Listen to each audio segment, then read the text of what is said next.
बहुत बहुत धन्यवाद। आपके जिंदा रहने का सबूत आपकी तालियां हैं। जो जल्दी कमेंट हो जाता है कि हर दीवार मुझ पर ही टिकी है, लेकिन पंकज भैया वो नींव है जो दिखना नहीं चाहते, पर उस इमारत को मजबूती नीचे से देना चाहते हैं। तो एक बार जोरदार तालियां हो जाएंगी। सरकार के लिए तालियां। बहुत बहुत धन्यवाद। आपके जिंदा रहने का सबूत आपकी तालियां हैं। जो ये बता रही है अभी तक सजीव है और हमारी पूड़ियां अभी तक घेर नहीं ले रही है। अभी कार्यक्रम चल रहा था और इधर से डिमांड आने लगी कि हाशिए वाले को उतारो, नहीं तो फिर पब्लिक परेशान हो रही है। तो कई बार हम लोग ऐसा सोच लेते हैं कि साहित्यिक मंच है, हम वहां जा रहे हैं, कुछ अच्छे हंसी के ठहाके मिल जाए, फुलझड़ियां मिल जाए, हंसते हुए हम चले जाएं। लेकिन एक कवि का केवल हंसाना ही फर्ज नहीं है। आपको अपनी बात बताना, उसके साथ साथ अपने संस्कार सिखाना, यह भी फर्ज हमारा ही है। वरना सारे कवि केवल और केवल मस्खरे रह जाएंगे।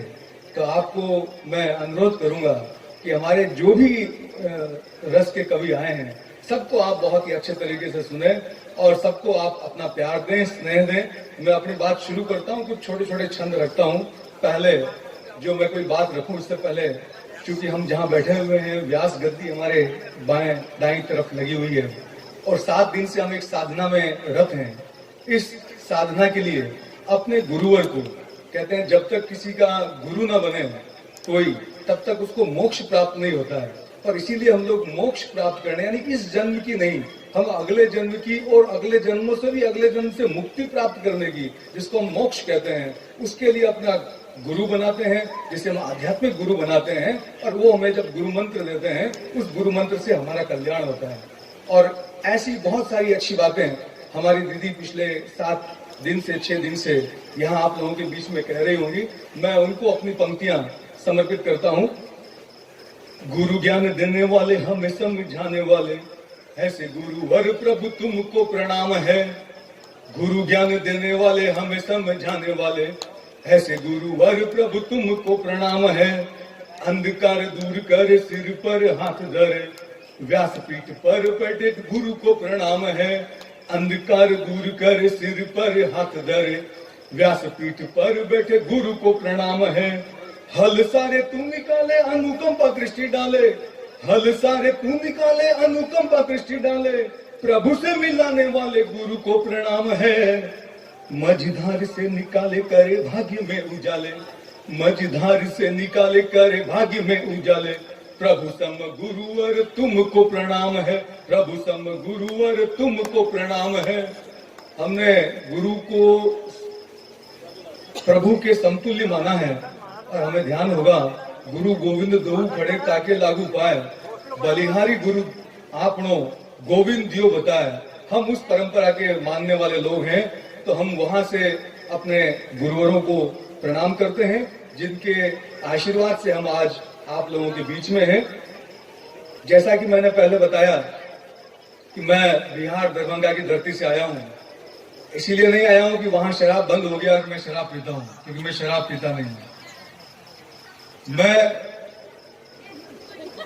बहुत लोग इसलिए कहते हैं कि बिहार से लोग रवाना हो गए, क्योंकि अब वहां शराब बंद हो गई है, शराब बंद हो गई है। तो ऐसे बंद होने के कारण मैं नहीं निकला, बंद बाद में हुई, मैं पहले निकला। मैं जिस धरती से आता हूं, उस धरती की हम बात करते हैं तो महावीर स्वामी जैन तीर्थंकर, 24वें तीर्थंकर, ऐसे 24 तीर्थंकर में से 20 तीर्थंकर जिस धरती ने दिए हैं, उस धरती से मैं आता हूं। और मैं अपनी 2 मुक्तक जो है महावीर स्वामी को समर्पित करता हूं। आप लोग साथ दीजिएगा, सुनिएगा क्या उन्होंने अपना ज्ञान हम सबको दिया है, किन विषयों को हमारे बीच में रखा है। महावीर स्वामी को समर्पित। वीरों में वो महावीर अति वीर वर्धमान, वंश इक्ष्वाकु से वो वीर चला आता है। वीरों में वो महावीर अति वीर वर्धमान, वंश इक्ष्वाकु से वो वीर चला आता है। परिग्रह चोरी कभी जीवन में कर नहीं, सत्यवादी ब्रह्मचारी जीवन सिखाता है। जात पात हिंसा वाली भेदभाव तोड़कर, जात पात हिंसा वाली भेदभाव तोड़कर, त्रिशूल का लाल बस अहिंसा सिखाता है, बिना तीर तलवार नहीं करे कभी वार। शानदार। हाथ जोड़कर वह जग जीत जाता है, हाथ जोड़कर वह जग जीत जाता है। काम क्रोध लोभ मोह जीवन में करे नहीं, काम क्रोध लोभ मोह जीवन में त्याग कर, इंद्रियों को जीत कर स्वामी बन जाता है। स्वामी महावीर स्वामी को हम महावीर स्वामी बोलते हैं। स्वामी के पीछे हमारा क्या उद्देश्य था, क्या तर्क था, वो मैं अपनी इन पंक्तियों में रखता हूँ। काम क्रोध लोभ मोह जीवन में त्याग कर, इंद्रियों को जीत कर स्वामी बन जाता है। राजपाट त्याग कर योगी जैसा ध्यान धर, वन वन घूम कर केवल को पाता है। निजी घर छोड़कर स्वार्थ, निजी घर छोड़कर स्वार्थ सारे तोड़कर, जग कल्याण हेतु संत बन जाता है। तीर्थंकर महावीर स्वामी बन जग में वो, शांति और अहिंसा का पाठ वो पढ़ाता है, शांति और अहिंसा का पाठ वो पढ़ाता है। जब मैंने ये छंद लिखे तो मेरे एक मित्र का मैसेज मुझे मिला और उसने कहा कि ये अहिंसा वाली बातें जो बापू कह गए आजकल कोई नहीं मानता है। आप किसी को कहेंगे कि अहिंसा का पालन करें तो आपकी नहीं सुनेगा। तो मैंने कहा हमारे शास्त्रों में कहा हुआ है, अहिंसा परमो धर्म, धर्म हिंसा तदेव च। अहिंसा परम धर्म है, लेकिन धर्म की रक्षा करने के लिए यदि हिंसा करना पड़े तो आपको तैयार रहना पड़ेगा। और ये दुनिया ताकतवर को सलाम करती है, ताकतवर को मानती है।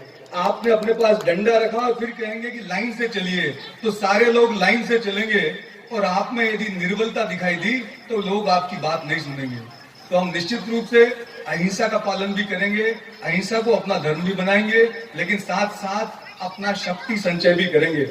आज हम देख रहे हैं भारत में जो स्थिति आज चल रही है, यूक्रेन और रशिया के युद्ध में जिस प्रकार विश्व युद्ध की परिस्थिति खड़ी हो गई है, और उस वक्त यूक्रेन को ऐसा लग रहा है कि जब यूक्रेन रूस से अलग हुआ तो उसने अपने सारे परमाणु हथियार रूस को वैसे ही दे दिए कि साहब ये एटम बम तो हमारे पास पड़े हुए हैं, लेकिन इसको चलाने वाला कोई नहीं है, तो आप इसको ले जाएं।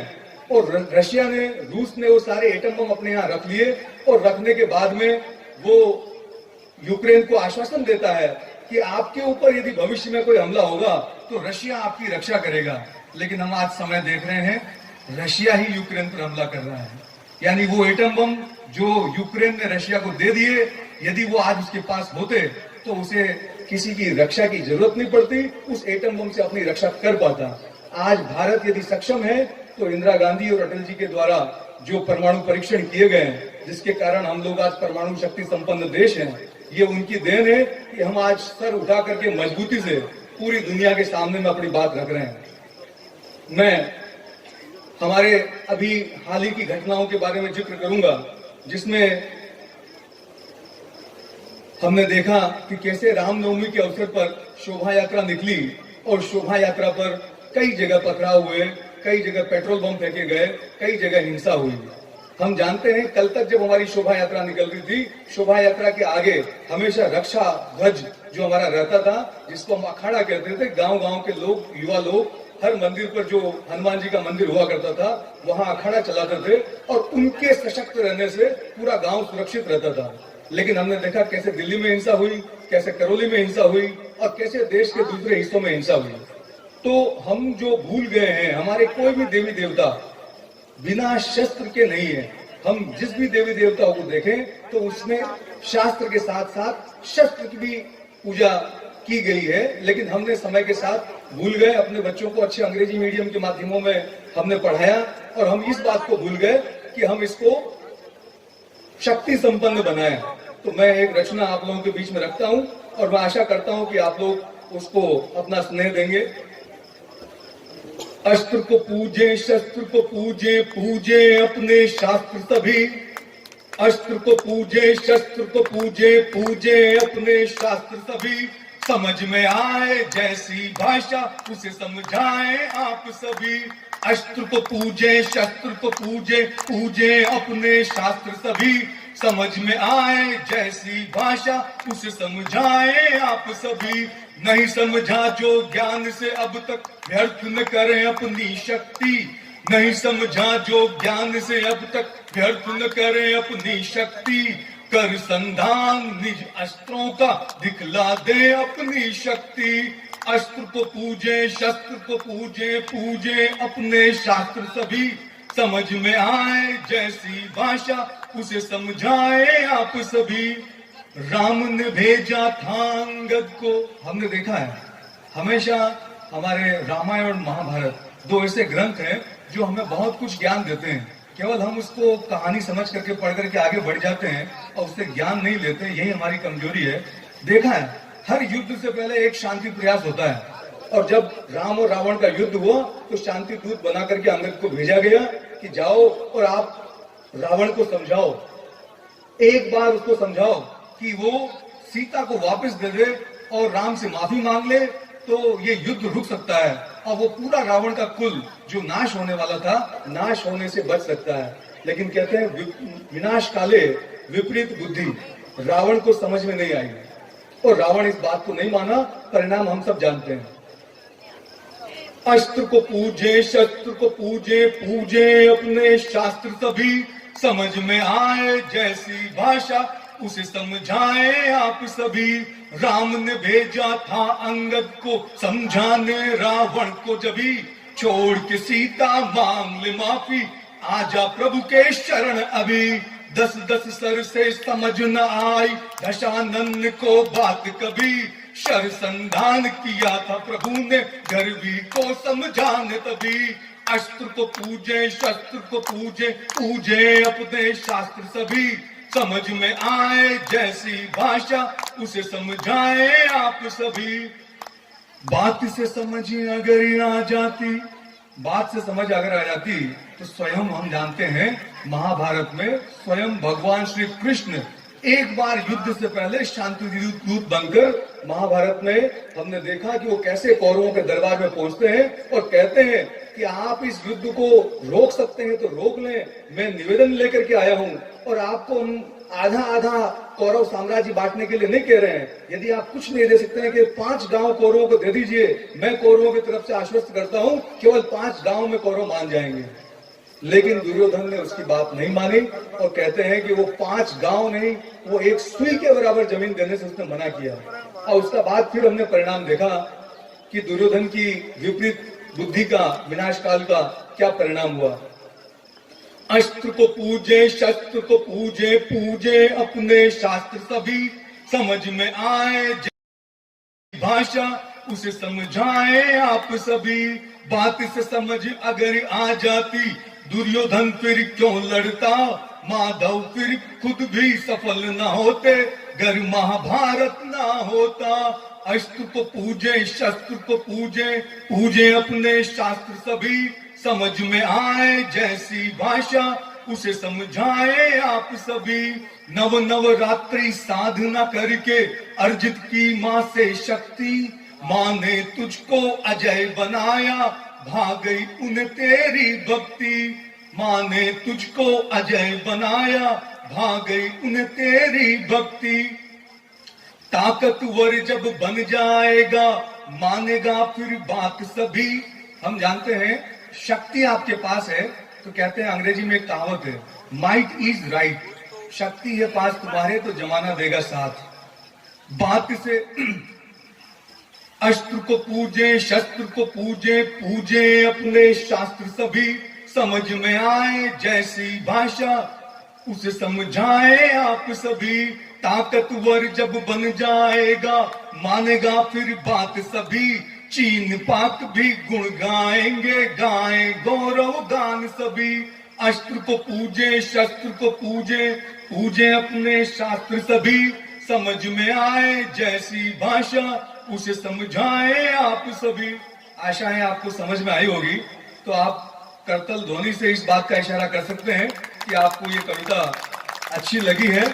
और केवल हास्य और इस प्रकार की रचनाएं ही नहीं चलेगी बल्कि वीर रस की रचना भी आपके बीच में।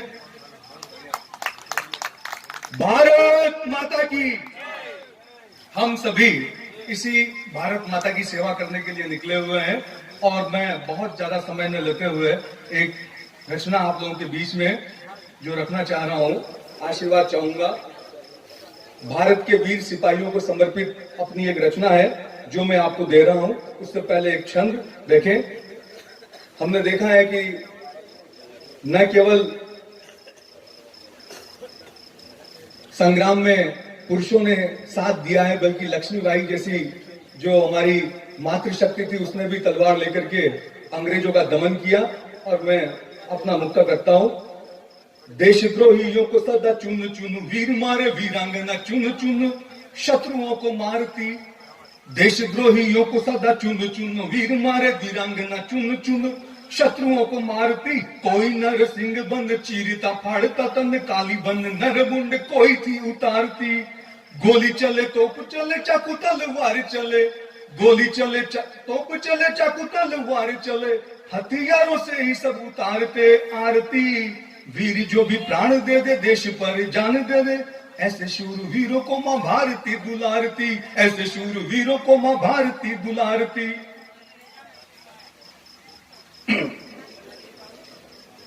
हम लोग जानते हैं, हम गांव में सुखेश्वर महादेव मंदिर यानी कि भगवान शिव का हमने यहाँ मंदिर स्थापित किया है। और शिव इतने भोले हैं कि केवल उनके पीछे कोई भी नाम हो, पीछे ईश्वर लगा दो, स्वयं भगवान शिव वहाँ सुखेश्वर या और भी कोई हम जो भी नाम चाहें उनके पीछे ईश्वर लगा दो, भगवान शिव प्रसन्न हो जाते हैं। मैं उसी महाकाल का भस्म लगाकर आप लोगों के बीच में रखना चाहूंगा। एक बच्चा क्या चाहता है अपने देश के लिए? महाकाल का भस्म लगाकर मैं भी लड़ने जाऊंगा, महाकाल का भस्म लगाकर मैं भी लड़ने जाऊंगा, दुश्मन की छाती में चाकू सौ सौ बार लगाऊंगा। महाकाल का भस्म लगाकर मैं भी लड़ने जाऊंगा, महाकाल का भस्म लगाकर मैं भी लड़ने जाऊंगा, दुश्मन की छाती में चाकू सौ सौ बार लगाऊंगा। माँ की गोदी में हूँ खेला, माँ की गोदी बड़ा हुआ, माँ की गोदी में हूँ खेला, माँ की गोदी बड़ा हुआ।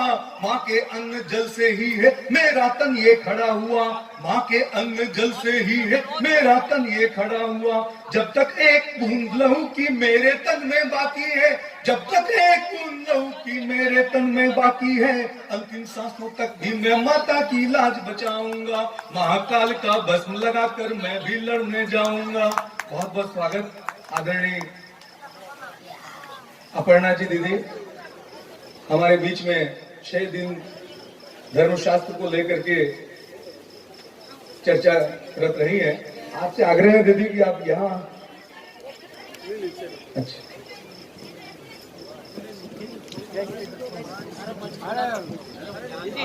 मंच पे ठीक है। ये हमारे दिन में मंच है, अभी आप सबको सुनने के लिए हम यहाँ आए थे। बढ़िया रहेगा। नहीं नहीं, अच्छा आप सबको सुनेंगे। नहीं, आप करेंगे, बोल सकते हो। दीदी को सादर प्रणाम, अभिनंदन। आप सबकी तरफ से मैं बहुत बहुत स्वागत और अभिनंदन करता हूं और प्रणाम करता हूं। पुनः मैं अपनी रचना की ओर आता हूं। महाकाल का भस्म लगाकर, महाकाल का भस्म लगाकर मैं भी लड़ने आऊंगा। जहां लगे आपको कि नहीं ये बात आपके दिल को छू रही है तो तालियों का उपयोग करें। कई बार हम क्या होते हैं कि बहुत ज्यादा उसमें जब डूब जाते हैं तो हाथ पैर हम काम करना छोड़ देते हैं और हम एकदम भाव यात्रा में चले जाते हैं। लेकिन यहाँ हमारे पीछे हमारे जो साथी कभी उनको पता नहीं चलता है कि लोग अटैच हो पा रहे हैं कि नहीं हो पा रहे हैं, जुड़ पा रहे हैं कि नहीं जुड़ पा रहे हैं। तो आप अपने जुड़ने का सबूत बीच बीच में जरूर सजीवता की ताली के साथ दे दें। महाकाल का भस्म लगाकर मैं भी लड़ने जाऊंगा, महाकाल का भस्म लगाकर मैं भी लड़ने जाऊंगा, दुश्मन की छाती में चाकू सौ सौ बार लगाऊंगा, दुश्मन की छाती में चाकू सौ सौ बार लगाऊंगा। माँ की गोदी में हूँ खेला, माँ की गोदी बड़ा हुआ, माँ की गोदी में हूँ खेला, माँ की गोदी बड़ा हुआ। माँ के अन्न जल से ही है मेरा तन ये खड़ा हुआ, माँ के अन्न जल से ही है मेरा तन ये खड़ा हुआ। जब तक एक बूंद लहू की मेरे तन में बाकी है, जब तक एक बूंद लहू की मेरे तन में बाकी है, अंतिम सांसों तक भी मैं माता की लाज बचाऊंगा। महाकाल का भस्म लगाकर मैं भी लड़ने जाऊंगा, महाकाल का भस्म लगाकर मैं भी लड़ने जाऊंगा, दुश्मन की छाती में चाकू सौ सौ बार लगाऊंगा। कोई देश नहीं दुनिया में जो भारत माँ से टकराए, कोई देश नहीं दुनिया में जो भारत माँ से टकराए। इस भूमि का बच्चा बच्चा संकट से न घबराए। इस भूमि का बच्चा बच्चा संकट से न घबराए। यहाँ प्रताप और शिवा की घर घर में है गाता है। यहाँ प्रताप और शिवा की घर घर में है गाता है। मातृभूमि के लिए आज मैं अपना शीश कटाऊंगा। महाकाल का भस्म लगाकर मैं भी लड़ने जाऊंगा। महाकाल का भस्म लगाकर मैं भी लड़ने जाऊंगा। दुश्मन की छाती में चाकू 100 बार लगाऊंगा।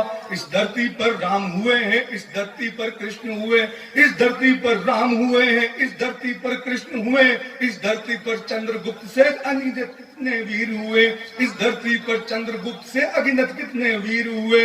विश्व विजेता को भी जिसने अपने दम पर रोका था, विश्व विजेता को भी जिसने अपने दम पर रोका था, अपने साहस के बल पर मैं चंद्रगुप्त बन जाऊंगा। महाकाल का भस्म लगाकर मैं भी लड़ने जाऊंगा। महाकाल का भस्म लगाकर मैं भी लड़ने जाऊंगा। दुश्मन की छाती में चाकू 100 बार लगाऊंगा। हम जानते हैं एक चाकू में ही दुश्मन मर सकता है, और यहाँ बालक कह रहा है 100 लगाऊंगा। उसके क्रोध को आप देख सकते हैं कि उसके अंदर कितना क्रोध भरा हुआ है। किन किन का मैं नाम गिनाऊं तुमको अपनी कविता में, किन किन का मैं नाम गिनाऊं तुमको अपनी कविता में। कैसे कैसे शौर्य दिखाऊं तुमको अपनी कविता में, कैसे कैसे शौर्य दिखाऊं तुमको अपनी कविता में। 100 जन्म अगर मेरे हो इसी धरती पर पैदा हो, 100 जन्म अगर मेरे हो इसी धरती पर पैदा हो, इस धरती पर पैदा होकर धन्य धन्य हो जाऊंगा। इस धरती पर पैदा होकर धन्य धन्य हो जाऊंगा। महाकाल का भस्म लगाकर मैं भी लड़ने जाऊंगा। हमने कहा ये वो धरती है जहां देवता भी जन्म लेने को तरसते हैं। आपने देखा हमारे 36 करोड़ देवता, 36 कोटि देवता सारे भारत भूमि पर हुए हैं। तो आखिर इस ब्रह्मांड में, इस पृथ्वी पर, इस भूमि के टुकड़े का वो योग है, वो ओज है कि देवता भी यहाँ जन्म लेने के लिए तरसे हैं। तो इस धरती पर हम पैदा होकर के, भारतीय होकर के मैं धन्य धन्य हो जाऊंगा। कई बार हम लोग कहते हैं कि सामने सेनाएं जो है वो सेनाओं की संख्या से लड़ी जाती है। सामने 10,000 है और हम 500 हैं तो कैसे लड़ेंगे। लेकिन मैं कहना चाहूंगा सेनाएं जब आमने सामने लड़ती है तो वो संकल्पों से युद्ध होता है। वो हम शीश गिनेंगे कि सामने 10,000 और इधर 500 हैं, उससे गिनती नहीं होती है। हमने कैसे देखा शिवाजी राव जो 500 और 1000 की टुकड़ी लेकर के औरंगजेब की हजारों की सेना पर भारी पड़ते थे और उन्होंने छापामार युद्ध किया। तो ऐसे बहुत सारे उदाहरण हैं, तो मैं उसमें से कुछ उदाहरण आपके बीच रखूंगा। संकल्पों से युद्ध है होता तन तो केवल माध्यम है। संकल्पों से युद्ध है होता तन तो केवल माध्यम है।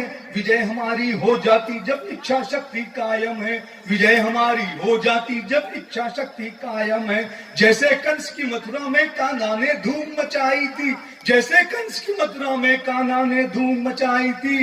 एक अकेला रहकर भी मैं सबको धूल चटाऊंगा। एक अकेला रहकर भी मैं सबको धूल चटाऊंगा।